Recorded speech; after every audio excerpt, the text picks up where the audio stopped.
Hello, it's Jackie, and I'm back with some more journals, two more that I've completed. I say more journals, you haven't actually seen the... So I completed, I think, probably 7 altogether some weeks ago. I've been working on them for a long time, bits and pieces.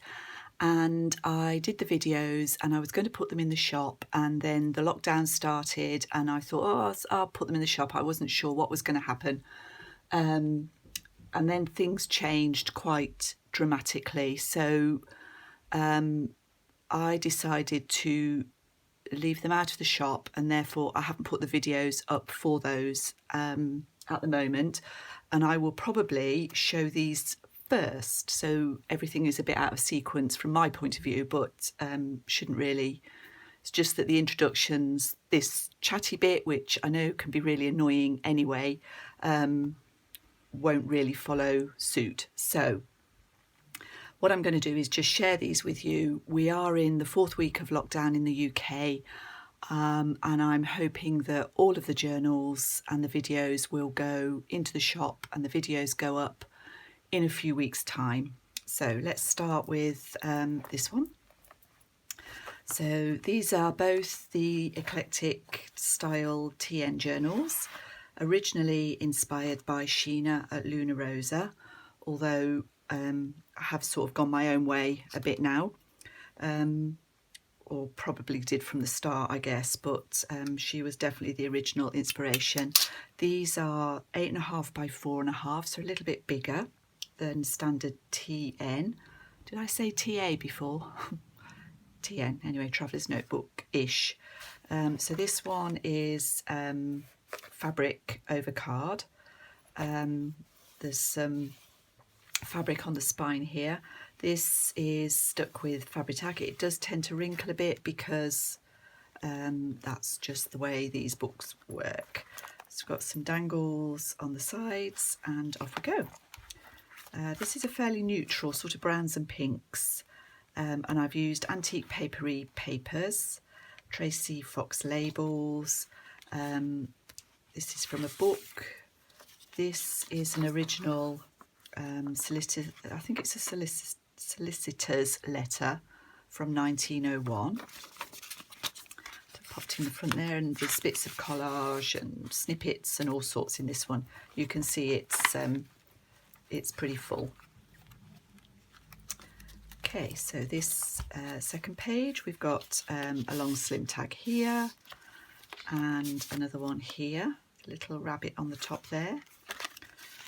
And I've made an altered slide as a charm on this pocket. This is lace over vellum. This one flips out. I hope I'm in. This one flips out, so there's a little tag in there. I think this is Kaisercraft paper, and I'm trying to do it so that you can see various layers at some parts of this this book. I've used magazine pages from the 1920s as some of the original ephemera. That's a furniture advertisement. It's a shorter page there with a heart and a bit of lace. This is sari silk. I have glued this down to the page. I was going to leave it loose, but because it's gold work, it's really quite heavy, and I don't know, it just flopped about too much for my liking, so I have glued these snippets down. This is from the Sarah Midder book. Everything is backed either with cream card or tea-dyed paper. This is vintage embroidery, French embroidery paper. This is tissue paper that I've just ruched. It's an old book. This is a bit of napkin decoupage.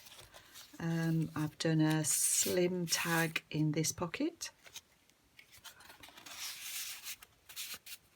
It's like the shorter page there. This is from the 1920s ledger. This is an envelope from 1956, and in there we've got just a snippet really of a letter from 1900. That's pretty in there. Tag in the back. Some of these tea dye papers have also been inked a little bit.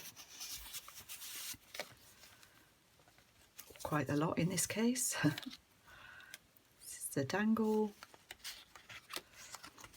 In this one we've got a postcard. It's been written on.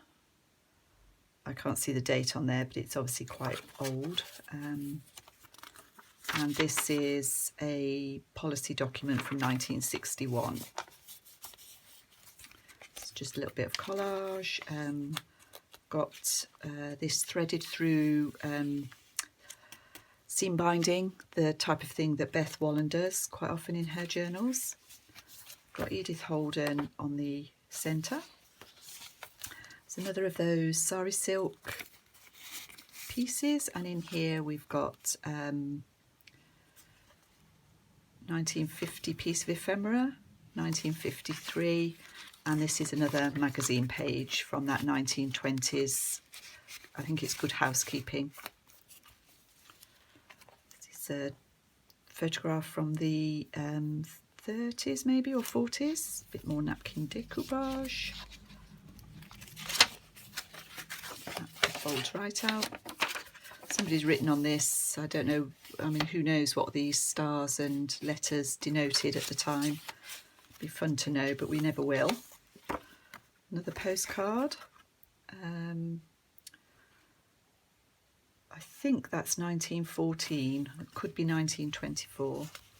And that's a lace pocket.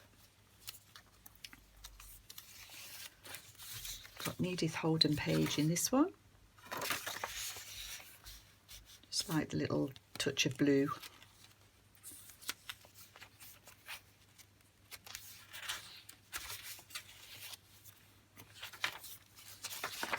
I've left some writing space in this one. To be honest, there's another glued down snippet. There is not a huge amount of writing space in these journals. They're far too filled really for that. This is a letter from 1925 and another tag. And then this is just folded down. I've made a couple of simple tags to pop in there. They just slot in there. Another photograph, this time from the 1920s, and on the back I've put one of my little snippets here with my card.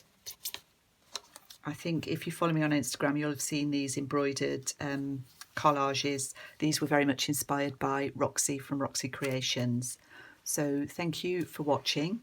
I hope I didn't go too far out of alignment.